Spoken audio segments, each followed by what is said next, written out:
Hi, and welcome back to my YouTube channel. My name is Julia Arndt, and I'm a stress and mindfulness trainer, personal development coach, and keynote speaker. And I'm really excited that you have decided to watch one of my videos.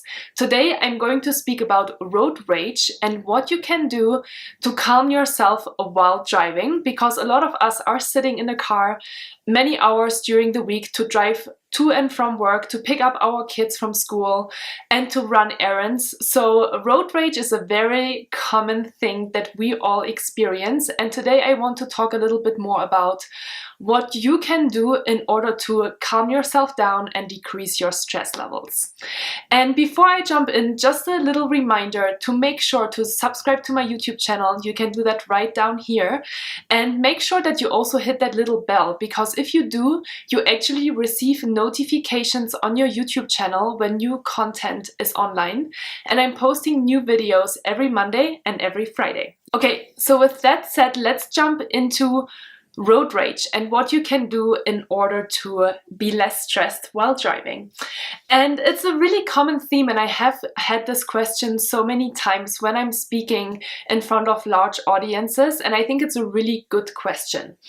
And I have experienced road rage so many times as well. I was actually commuting every week for 4 hours from the Bay Area, so from the San Francisco Bay Area in Northern California to Lake Tahoe, which is a 4-hour drive when there's absolutely no traffic, and usually there is a lot of traffic.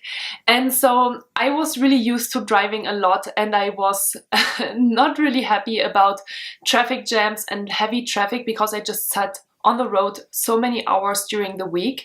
And I experienced a lot of road rage, a lot of adrenaline rushes from people that, came into my lane and surprisingly without me really expecting them. And so I heard something a few years ago that one of my teachers told me, and it really stuck with me. And since then I can react a little differently when I'm sitting in the car. And there are two important things. First thing is that when you're sitting in the car and you're swearing about the people that are driving like crazy and that have no manners, the only person that actually hears what you're saying is yourself. And so you're actually hearing very negative things, which actually increases our stress levels and our tense feelings in our body. So think about that the next time when you're sitting in traffic and you're swearing to yourself, because it's not really healthy and it's not really helping anyone. So the person that is driving maybe not very accurately is not going to hear you. The only person that hears what you're saying is yourself. And what does that really do for you, right?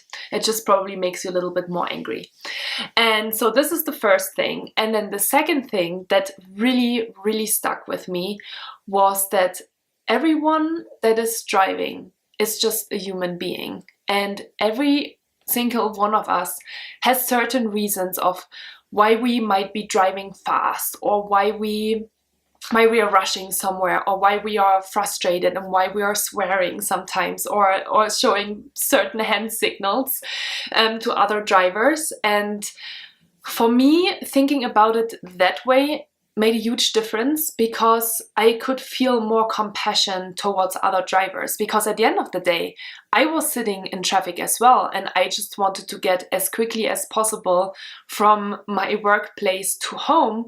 And so that really made me tense. And just thinking about the people that maybe have to drive to school to pick up their kids and they're late, or they have to drive to work and they're late, or they have to take care of something that's really important to them, is something that we so often forget, right? At the end of the day, we are all human beings and we have somewhere to be. That's why we are sitting in the car in the first place.